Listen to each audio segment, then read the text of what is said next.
one thing about entrepreneurship is it can be very lonely. I think community has been a superpower in all of my work. Community stroke collaboration. A lot of people at the bottom compete, a lot of people at the top collaborate.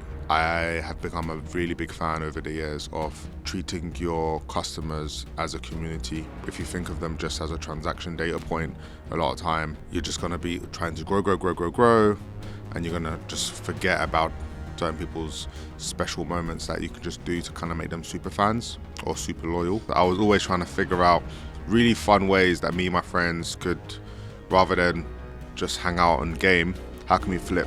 That led to a career of me spending my teens from 12 to 18 building a lot of different things. One really stood out, and that was a tuck shop franchise, which I started initially as a shop in a school playground, me and 8 friends, and then I franchised to 2 other schools and then went to 100 schools by the time I was 18. Welcome to another episode of BigRiskEnergy. And on this episode, I'm blessed to be joined by the one and only Bejay Mulenga, MBE. Bejay, thank you so much for coming on the show. Thank you for having me. All right, for those who don't know you, give us 30 seconds about who you are and what you're doing. I am a creative entrepreneur, London born and bred. I work across media currently, but previously I've had businesses in marketing, retail and education. Okay, amazing. And from everything I've heard, you started off into entrepreneurialism from a super young age. Yeah. How did you land into that? Was that something you always had in terms of spirit? Is it something you saw others do and wanted to emulate? What does it look like? I think the starting point for me was, YouTube was alive when I was 10 years old. Mm-hmm. So content and seeing success, even if it wasn't in my neighborhood and with my parents, it was something that I was used to and I was watching a lot because I was the kind of kid who would watch documentaries. I'd watch stories of how record labels and how different product businesses were built in the 80s and 90s. So seeing stories of Richard Branson, Peter Jones, American entrepreneurs, people that look like me, people that are Asian, South American. So as a 12, 13, 14-year-old, I was asking myself questions like, I can't have a paper round in Brick Lane, but can I start a tuck shop? Can I start a lottery business? Can we do a printing business? I was always trying to figure out really fun ways that me and my friends could, rather than just hang out and game, because I didn't really like gaming anymore, how can we flip? So that led to a career of me spending my teens from 12 to 18 building a lot of different things. One really stood out, and that was a tuck shop franchise, which I started initially as a shop in a school playground, me and 8 friends, and then I franchised to 2 other schools and then went to 100 schools by the time I was 18. Wow. But whilst I was on that journey, I was testing everything. So I did talent shows and we created our own merch for the artists and helped them press their CDs. Tickets to show were £2. So we're not talking O2 Arena money here, but we're literally seeing light bulb moments happen for us where we're like, we have this idea, boom. This is working. There's also things that didn't work. I wanted to create a full-on clothing business because I found I could sell merch at my events. It never hit the ground running. The amount of minimum orders you needed for SKUs at the time, it just wasn't what it is today in terms of drop shipping or print on demand, for example. So that's how I got started in my entrepreneurship land. I interned at a youth marketing agency. I did some work at magazines. I was the kind of kid who spent a lot of my weekends trying to find interesting things to learn, interesting ways to earn, and just cool ways to kind of like navigate new parts of the city that I hadn't been able to go to yet. So you would often find me in Camden, Ladbroke Grove, Brixton. I even distributed magazines at one point. So I've had all kinds of jobs, and I wouldn't change it for the world. Wow, it's incredible because I speak to a lot of entrepreneurs who their first start is, they used to sell sweets in the schoolyard, but actually building it into a franchise and putting it out to 100 schools is incredible. Yeah. And at that age, being able to get that sort of distribution and collaborate with others and put together deals, surely could you tell at that time that this is already, you're already on a path, on a trajectory, which is different to many others? Because a lot of people have the idea of, I'm bored at school, I want to do something on the side to make money, but very few people will take it to that level. Yeah. I think for me, I just kept watching really cool shows of people doing cool things. And hindsight is one of the most beautiful things, because you can be like, oh, that's the thing. But at the time, I just was that annoying person to ask why and why not, and would inspire people to just go and try something. That was always my kind of vibe. But in hindsight, I think I definitely benefited from having shows like Dragon's Den, Apprentice, Grand Design, just all these really, really great, dope shows at the time that were really well produced and winning awards, be part of the furniture of what I watched, and then going on YouTube and watching backstories. So my mindset around what could and couldn't be done was probably programmed by accident, but very much intentionally by myself through the content I watch. So when it came to creating ideas or partnering with people or collaborating, it just felt natural, because I was like, I've seen it. I'm just watching this being done every day. Yeah, amazing. And is that part of your drive then to create content educating others? Because you're right, if you go down the rabbit hole in the wrong way at a young age with content, you could end up in all sorts of places. Absolutely. You pick the right lane to go down. Yeah, I know, definitely one of my aims. So right now I kind of do two big things in media, or big in my world, in my bubble. We're all living in our own vortex. On one hand, I run a media charity, and we teach 1,000 teenagers every year how to spot misinformation, and also how to train as local news journalists to tell stories and have their voice matter. And on the other side, I have a production business called Blocks of Bags, or B2B, and we basically create podcasts, create shows, live events, immersive experiences where creators, entrepreneurs, and investors can all connect, learn from each other, and hopefully do deals. And I suppose that question you've just asked around, does that inspire the content I do today? Absolutely does. It's just so natural to think of storytelling as a way to connect with different age groups, different demographics, and different groups of people. It's definitely been the fabric of all of the businesses I've had over the last 14, 15 years now. And in terms of going down educational route with some of those businesses, obviously education and making money don't always go hand in hand. Was there ever a social element there to say, well, actually, yes, maybe going down an education route wouldn't be going, the same route as going down like a finance route or something like that, but it was something important to you? Yeah, I think going down the educational route wasn't something I did intentionally. It's something that I started to do intentionally after a while, but it wasn't the initial vision. The initial vision, I just saw a gap in the market. I was like, entrepreneurship education is boring. Let's do more practical-based learning. Let's create tuck shops. Let's create retail environments. So, but by the very nature of trying to do that, you need to understand the learning outcomes, why people are joining in, and you spend time understanding pedagogy and speaking to people who basically create curriculums and understand what people are going to get for tapping into different elements of what you're putting out there. So I'm someone, and I'm sure same with you, as you're building a business, you figure out what you need to do to get to where you need to get to. And if there's something you don't know, you either learn it or you bring an expert in. So it was a mixture of both. And through doing that, education just became such a key part of the businesses I've created over the years.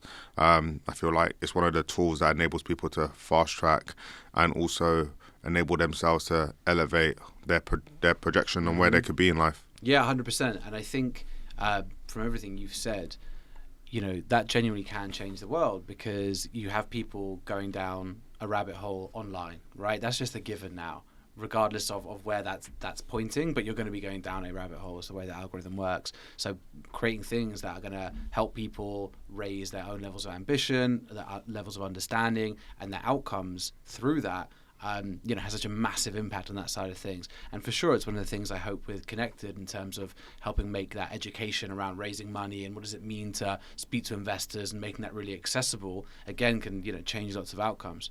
You mentioned something before, training people to spot misinformation.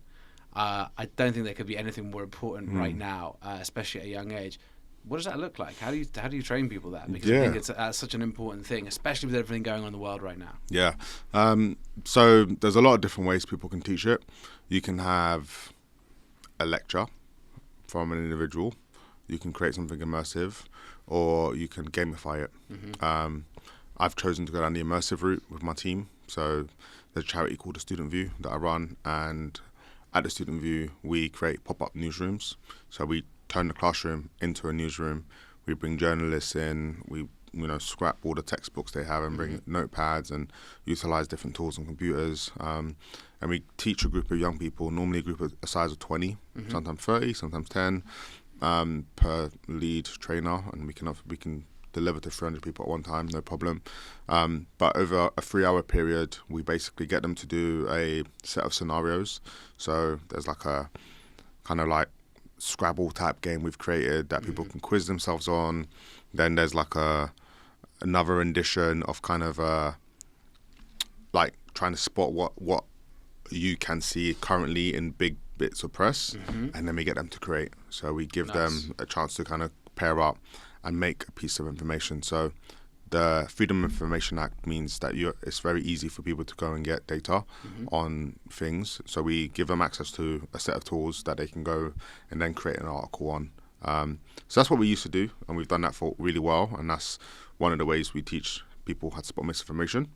And then the other way we do it is we currently teach teachers through these kind of like 1-hour different type seminars so that they can go and teach students across the country. Because we're finding actually, if you're able to train the trainer, the people that are in the classrooms every day, you're able to increase your reach. Yeah. So now we're on a journey of like, actually, how do we impact 100,000 kids a year? Amazing. And with everything going on in the world right now and the TikTokification of all content, where things are coming without context, right? You see a 30-second clip, a 60-second clip, and it could be from a podcast, it could be from, a news outlet, like whatever it might be. It's so difficult now. I see the same clips and I see it, repurposed across different channels, and I see different context attributed to that clip. Yeah. One channel will be like, in a conversation about this person said X. Same clip, different channel. Actually, they've given a totally different context. And I think with increasing deep fakes and just the way that technology is heading, does that scare you? Do you think there are going to be still ways for us to retain a way of being able to understand what's real and what's not? How do you see that landscape? I just see there being more rules being brought in. I think GDPR, for example, was brought in to help protect consumers' data. And I think the amount of scenarios of things that have happened because of COVID, pandemic, now, big pieces of war happening and also certain influencers pushing stuff. There's going to be regulations brought in, and also with the rise of AI. So I think there's a couple of societal things happening, a couple of tech things happening, and I believe there's now an EU law passing around how they're going to be kind of putting metrics around AI, and then you're going to start seeing US law, then you're going to get international law. So I think there's going to be some jurisdictions coming in place in the next 12 months. The question then becomes who becomes the custodian, A, to enforce it, and B, to spot it. Because you're still going to have leaks of things coming out, and the internet is, as we've all learned, it's not really a place you can always control. But people obviously do leverage and put the power back on the social media platforms and these tech providers to kind of have accountability on it. So I'm a big fan of the African proverb: it takes a village to raise a child, and I take that analogy also with the rise of deepfakes and misinformation. It's going to take all of us. So the entrepreneurs, the thought leaders, the tech platforms, government, we have to all work together. I can't pin it on one side at all. Yeah. I mean, I think you're right. The only way that we can get our heads around this is for everyone to collaborate on that side. You just think there are so many bad actors who want to utilize these tools for their own ends, who will never, collaborate. And often, actually, the people we collaborate with, they've got two agendas. Maybe there's the agenda being put forward, and then there's actually how they use these tools for their own benefit as well. So it's a tough one. And I think as well, when I look at conversations like this happening around crypto a couple of years ago, with so many people losing their money, like lots of retail investors losing a ton of cash, and then us having the same conversations about regulation. We got nowhere near with that in any meaningful way. Yeah, but this is being fast-tracked. This is being fast-tracked, exactly. But I think the complexity of AI versus crypto, if we couldn't even regulate crypto properly, how are we going to regulate AI? But I also think I see so much, and speaking to so many entrepreneurs recently, entrepreneurs like yourself, this whole tech for good wave, which has been going on for a long time, but I almost feel like there's a bit of a race going on between how we use this technology to solve, or at least help us solve, some of the world's biggest problems, versus this technology being the end of us, right? And I'll stay on the optimistic camp for now. Yeah, no, we have to stay optimistic. I think I'm a big fan of like be the change you want to see, and as long as I impact one person's life every day or every week, done my bit, and then help other people to impact another person, and then we become a force for good. So tech for good as a mantra, as a way of life, is very important. I think even the business you run, even if you don't label it or think of it as tech for good, I see it as tech for good because it's the amount of people whose lives are changing and the families are benefiting through people being able to advance their business or make better investments. It's force of good. Yeah, 100%. And like I was telling someone the other day, you know, we had this one business, which founder who had a normal job, and then he was on like a really interesting path, corporate path, I guess, and then got diagnosed with multiple sclerosis. Wow. And had to quit his job, and he had like a year before the impacts of MS really kicked in. So he went traveling around the world. And when he went traveling around the world, he realized that it would be impossible for him to travel in that way once the effects kicked in. So he then built a business helping differently able people have these incredible travel experiences. And it's a really great business, but doing so much good. Like the testimonials that company has in terms of, this severely disabled woman saying she can go paragliding in Tenerife with this company with more dignity than going shopping at our local Morrison's. Yeah. Right. And they came on the platform, they raised like 1.8 mil through us, and like flying now, helping so many people. So 100%, like I see that although we're not necessarily having direct impact, we can facilitate people doing amazing things in that way. But I think it's to your point as well. It's like teaching the teachers, right? It's actually saying how can you maximize that impact and not necessarily just focus on one element of impact, but try to spread that web in that way. Yeah, absolutely. You need champions, advocates, community. Yeah, 100%. So on community, obviously Blocks to Bags, really, really interesting. Thank you for having me on the podcast recently. And link here. See if we can get that to work. So you've run lots of events, you've got lots of community building going on. You've mentioned just before we started filming about working more with the international community. How does community play a role in B2B, and what does it all look like? Yeah, so I think community has been a superpower in all of my work. Community stroke collaboration. I think a lot of people at the bottom compete, and a lot of people at the top collaborate. The fact that, our iPhones that we have on our screens, like Samsung provide the screens to Apple for it, and you wouldn't even think it if you're just a general partner. Or the fact that, some of your biggest and favorite businesses actually behind the scenes. So, for example, up in Coventry, the big manufacturing businesses like McLaren and a few other businesses enable other local businesses to produce stuff in their factories. There's loads of little interesting things you just don't think about when you think of the word collaboration or community. But I think it's a staple in business. Just the very nature of you having a client, if you're a service business, is a collaboration. And I have become a really big fan over the years of treating your customers as a community, because if you think of them just as a transaction data point, a lot of time you're just going to be trying to grow, and you're going to just forget about certain people's special moments that you can just do to kind of make them super fans or super loyal. So community for me, when I think of Blocks of Bags and I think of our business that we're building, is one thing that enables us to have more reach, because we're collaborating with people and bringing people on this journey of having pitch nights and having networking brunches. But it's also an opportunity for us to enable other people to hit their goals and targets. So through live events we've done this year, we've seen people hire people through the network. Nice. We've seen people get investment. We've seen people also kind of like form alliances together and drop products and projects together.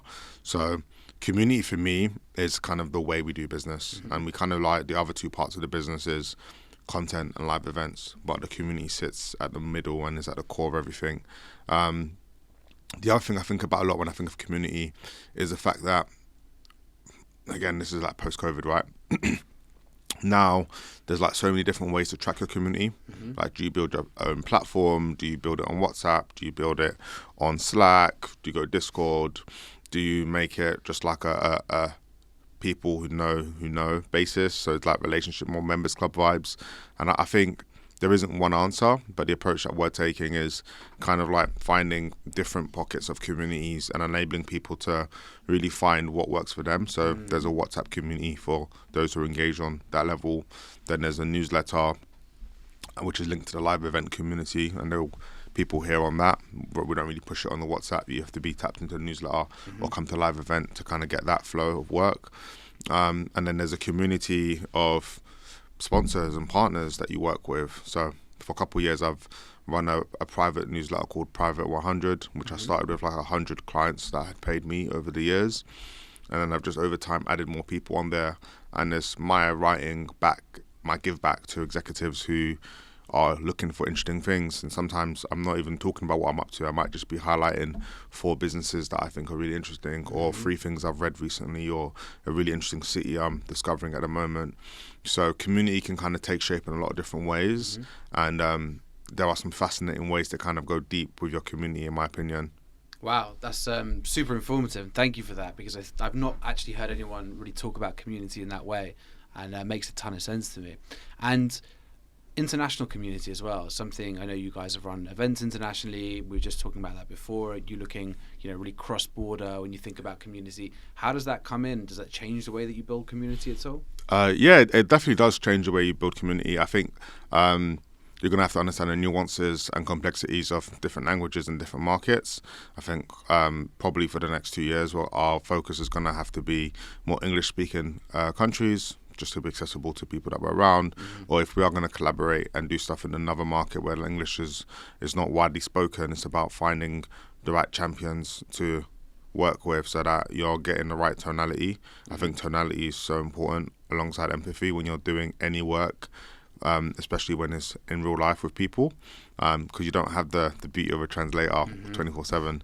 So the way that we approach community is through co-hosting. So we collaborate and get people to have their own ways to be celebrated throughout the moment.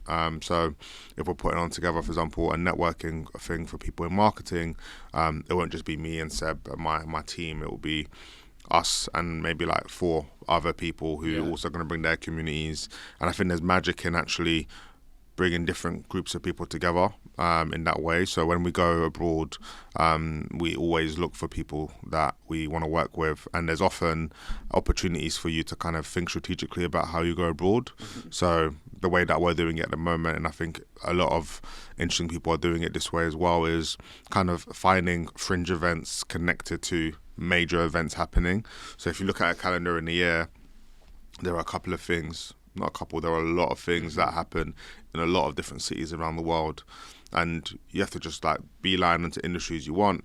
So for example, a big industry for me is advertising and marketing world. So Cannes Lions is a really big thing for us. If you're into politics, or if you're into like stuff that's going to change government, COP28 and Davos might be important to you. If you're in tech, South by Southwest might be important to you, but also conferences like Slush and Web Summit. So finding those pockets of bigger communities where tens of thousands, if not hundreds of thousands of people are going to descend on a city, and then finding smart and impactful ways to collaborate. So this year, for example, before we go into 2024, depending on when you're watching this, we did Money 2020 Amsterdam. So really massive moment for people in fintech, both investors. When was that? In June. In June, okay. Yeah, so June. So we went out there, we hosted a couple of panels, moderated, and then we started hosting dinners for like really fast-growing businesses with really interesting people.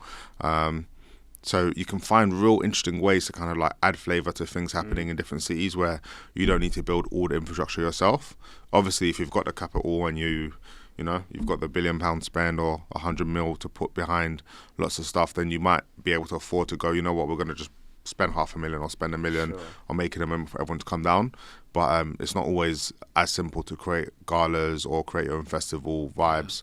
But when I have looked at doing festivals, a lot of the stuff I like to do is home turf here in the UK, because you've got suppliers, got relationships, you're able to barter. But maybe sometime soon, I think it might be time to start looking at building some sort of a festival type experience in a different continent, because I've done a couple here in the UK and it's been fun. But I think it'd just be a bit more fun abroad. Yeah. But who knows? Yeah, I love that. And again, I think the way that you describe the approach to international community is amazing. And I also love how much you focus on in real life events too, because I think we lost a lot and during COVID and pandemic. And I think a lot of people assume that almost like IRL's done.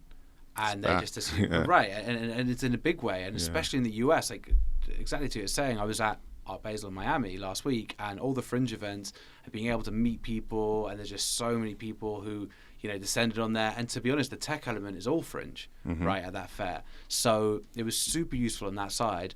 And I think people want to, if building collaboration is about trust, it's hard to replace trust building in person with online.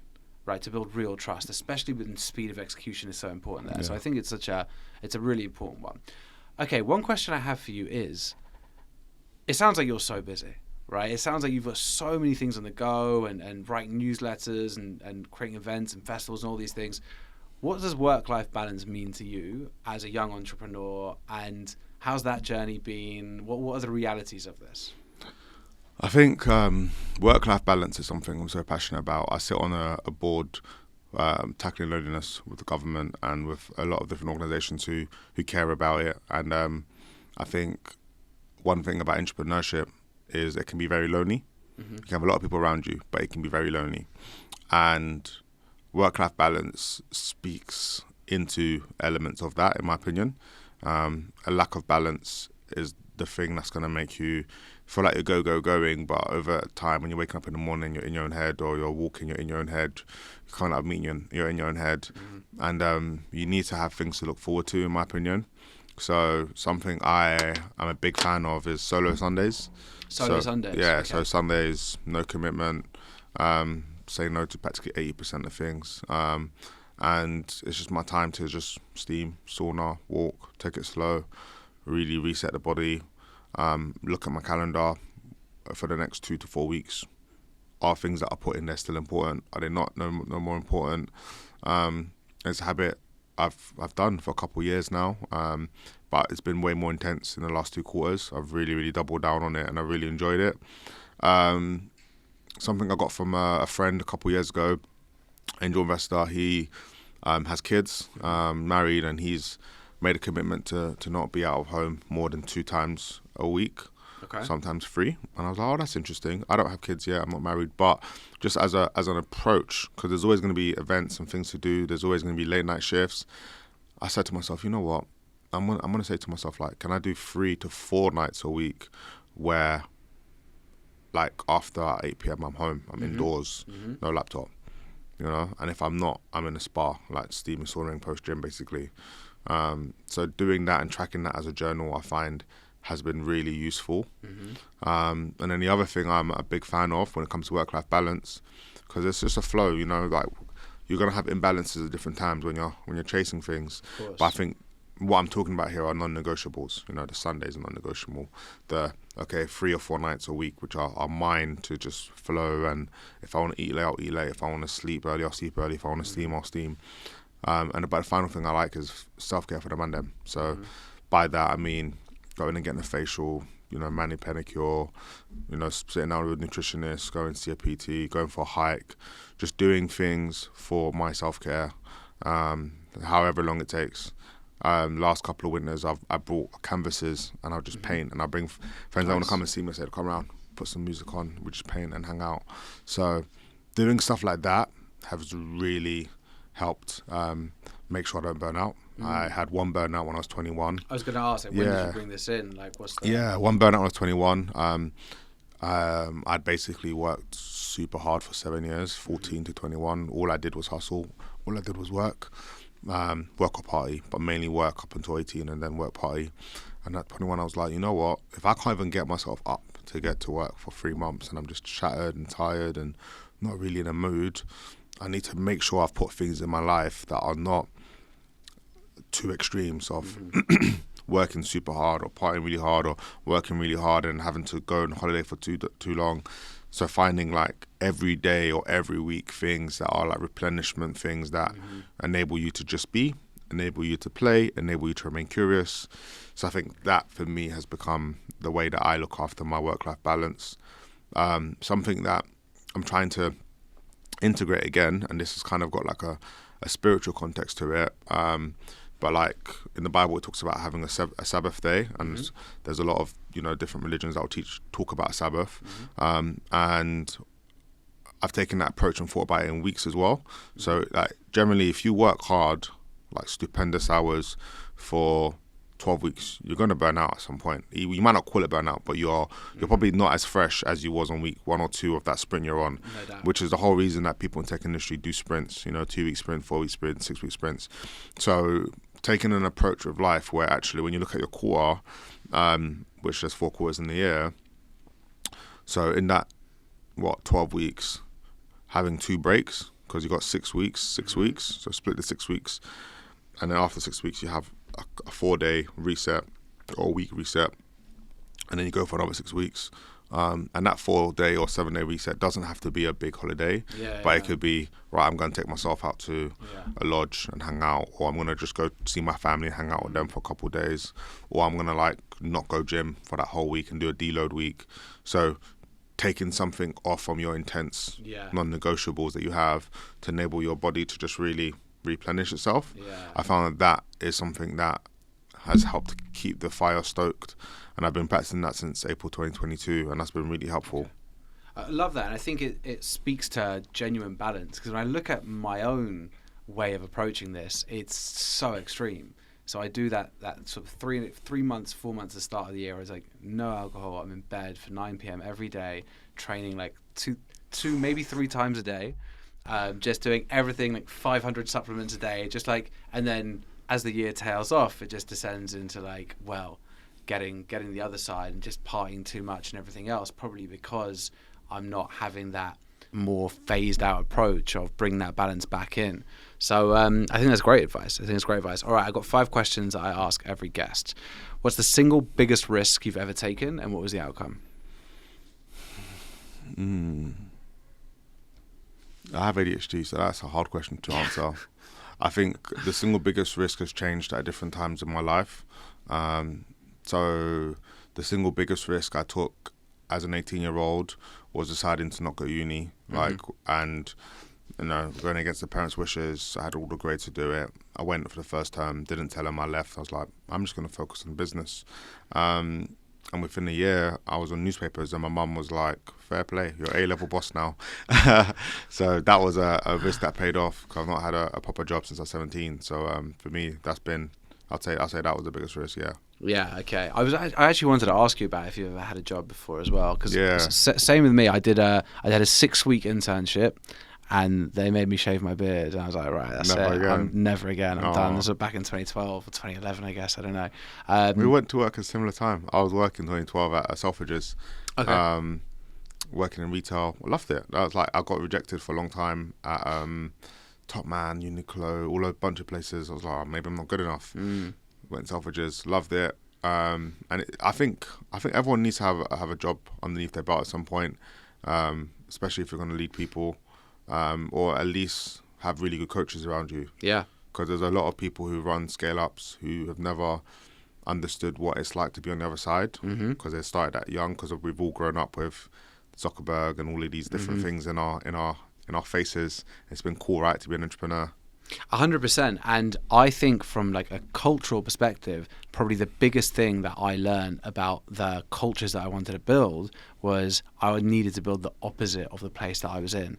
It was literally one of those places where Sunday night would come and it was like existential dread about having to go back to that place and work in that environment with those things. So 100%, only by seeing like the total other end of like somewhere which would never... I would never work with someone like that. Yeah. And that's it. And, you appreciate where it's like, okay, if I want to hire the best and people who I enjoy working with, who are like ambitious, young, interesting people, you have to create the environment for them. So I completely agree. Sometimes you've got to see through the eye of the needle to understand what's on the other side. Yeah. Okay, my next question for you is, what are you proudest of? I think I'm most proudest of... my ability to find solutions in the midst of being up against it for myself and my family. I've been independent since I was a teenager, and and by independent, I'm talking about independent from parental support.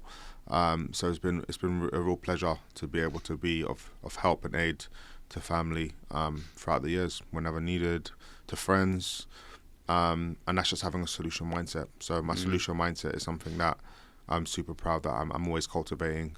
So I'm the kind of friend people call when they need something fixed, and even if it's not a financial thing, I think people can count on me to help you get through a rut. So people call me, BJ, I need to move out of this house with my boyfriend. When I broke up, I'm like, right, here's a delivery business, here's a storage business. Nice. But it could also be, BJ, I've just graduated and I'm thinking about these 2 different jobs. I'm like, all right, cool, let's do a little framework. Let's weigh up. Where do you want to be? Let's work backwards. You know, so just taking that approach. And I've been fortunate, that's how people work with me. So I kind of like push it with other people as well. Just having a solution mindset, because it just leads to a lot less anxiety. I'm all about reducing anxiety for me and my loved ones. Yeah, I think that's an amazing approach, and you're right.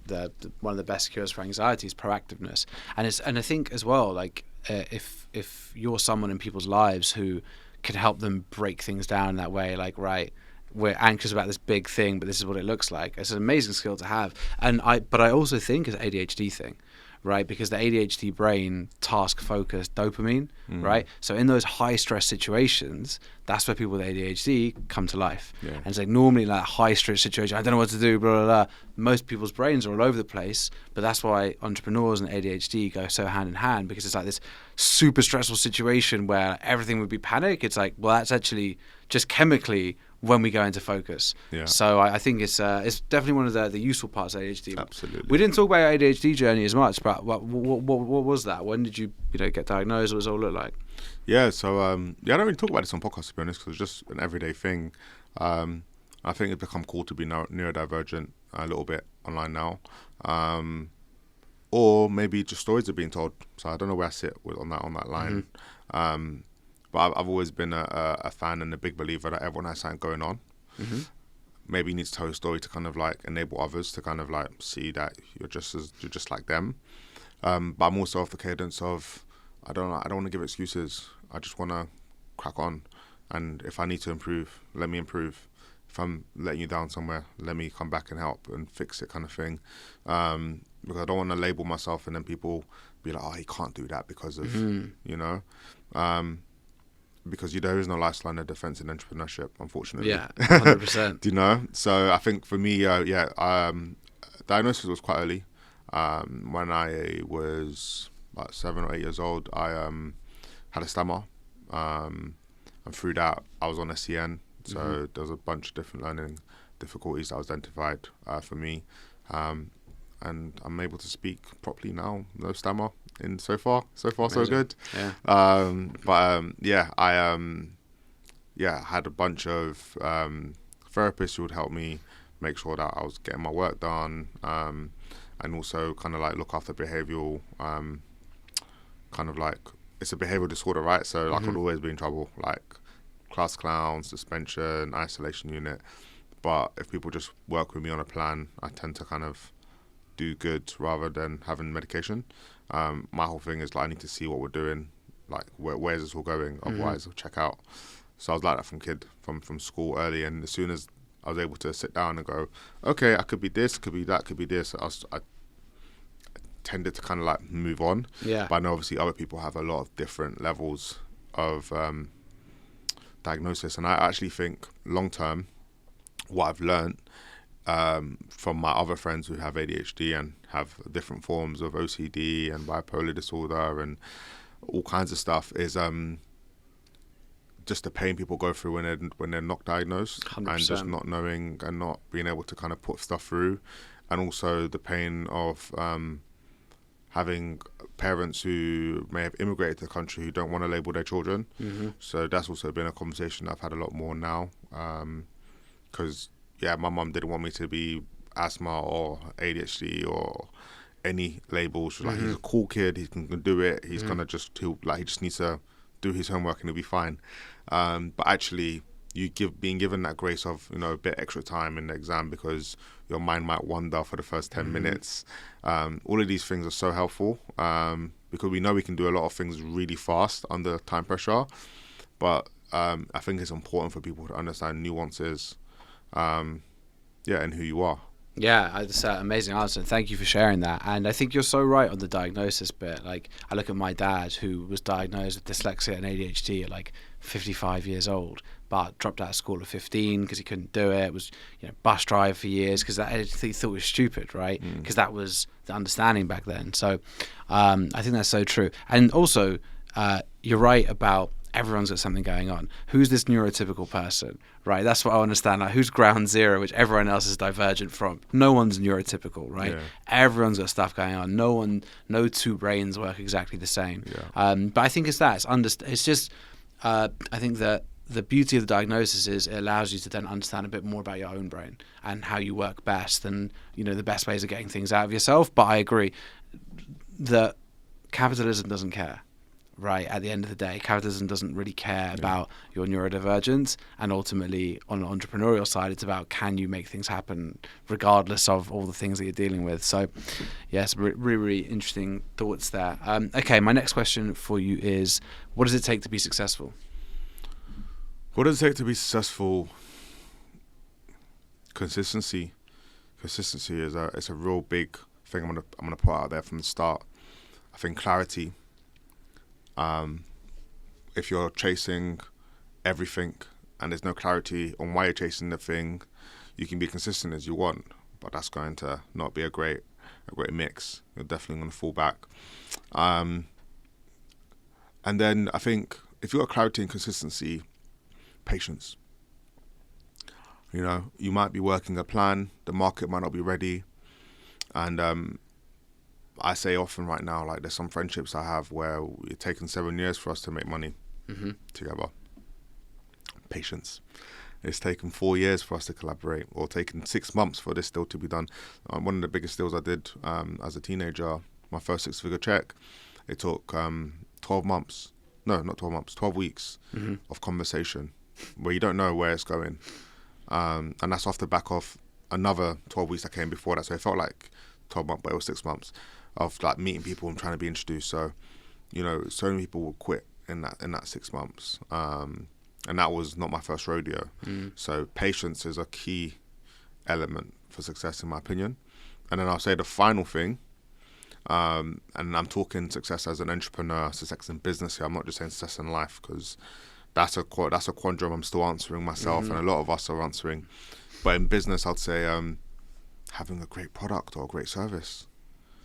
Like that focus on customer that we spoke about earlier in the podcast, that focus on community, like all of that, it stems from having a really, really, really good, excuse my French, shit hot product or service.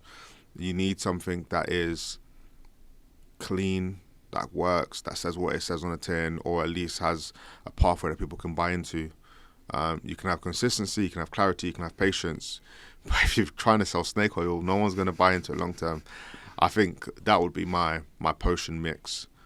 Those 4 things to be prioritized. We can obviously make longer lists, but I think really good product or service, a bit of patience, make some consistent movement on the clarity of the pathway you've made, and I definitely think elements of success will be had. Whether it's fully successful to what you really want to realize in your dream, ultimately the market decides, and there's other factors that you can't control, but those are factors you can control. Love that. Great answer. All right. Is there anything you wish you did differently? Probably the only thing I wish I did, like, I don't regret anything in my life. Everything's been there for a reason. The only thing you can ever wish that you did differently is take your health more seriously. I'm very healthy. I'm not ill. I'm blessed. I'm happy. But we're blessed with 2 arms and 2 legs right now. We're sat here in our best shapes of our lives. I think it's a beautiful thing to kind of get yourself in the best shape mentally, physically, spiritually, and every year I get smarter and more connected with myself, and I just wish I started that journey a lot more earlier. But I believe we're going to be here for a while, and sometimes I don't. So you can't beat yourself up on the future or the past. You have to just take the information you know now and be the best version of you. So it's kind of a double-edged answer. A very big part of my answer is hell no. There's nothing I wish I changed. But from a philosophical perspective, I'm like, ooh, could I have had more ginger shots? Could I have sunbathed more? Could I have been steam and sauna more? Could I have, done a bit more yoga, osteotherapy, worked on my lower back? All of these little things. Yeah, 100%. How about you? Yeah, I mean, very much the same. The reason we both sit here today is a culmination of every single thing that we've done in our lives, good and bad, right? Yeah. And I'm very happy with where I sit today, so I wouldn't change anything. But there's definitely like people I wish I treated better. Yeah. When I was a kid, like maybe I was a lot more ruthless. Maybe it was a lot more like I didn't really, for various reasons and upbringing and everything else, maybe I didn't have enough empathy when I was younger at times. I wish I had more of that. Wish I'd been looking after myself from a younger age as well. I also wish I had done mushrooms more regularly when I was younger as well. Like I feel like that's been a really, really big part of. I know Kobe's laughing. It's a bit of a crazy answer, but it's true. It's true. It's got to be authentic. Because so much of like my growth on like a spiritual level, gratitude, compassion, empathy, all of those things have been linked through that. And now, a regular part of my growth. So yeah, I guess it's that, right? Wishing I brought in some of this best practice stuff earlier on. Yeah. But also, yeah, for sure, there's people in my life I could have treated better, definitely. All right, my last question for you is: 15-year-old BJ walks in the room right now. What are you going to tell him? You got it, kid. I was that 15-year-old with a business card, walking in, giving it to people, networking to people, thinking I was going to do something in life. And I've done all right. Life's been good. So I just tell myself, you got it. Like, not that I never thought I didn't have it, but at that time, there was a lot of unknowns in the future because there wasn't a lot of people in my family who had achieved things in Britain the way I wanted to achieve it. So it was like we were racing to be 18 so you can be an adult, so you can just really try things properly. And you just couldn't tell the future. Like 15-year-old, like the world is very different when I was 15. The amount of tech and stuff we have access to now is just ridiculous. So 15-year-old, if I was 15 right now, it would be a scary time for the world because I would be on everything. Too many people have won for us not to all win together, It would be my vibe. So yeah, 15-year-old Beach, the only thing I'm saying to you is like, it's all up. It's up. It's all up for play. It's all up for everything you can imagine you can go and do if you put your mind to it. Love that. All right, BJ, where can people find you? So you can find the show Blocks with Bags and the community of entrepreneurs who are meeting up and doing events and networking on blocks, 2, and bags.com. It connects you to everything, and it's the same with Instagram. So if you want business stuff and tips from me, I always send people there. If you want to support the education stuff, misinformation, youth club, supporting young people, that's the student view. And me as an individual, if you just want to see my ramblings on the internet, then you just type the name of this podcast, grab my name and search it on YouTube, Google, LinkedIn, and you'll find me. And just say Roei sent you, and I'll make sure to connect with you. Legend. Thank you so much. Thanks for watching the episode. And if you haven't subscribed, please hit subscribe below so that you can support the podcast and we can keep on bringing you amazing new guests. If you want to see the other amazing episodes in this podcast, click into our series section. As ever, if there are any other guests or topics you want us to explore, just let me know in the comments and we'll do our best to bring someone in.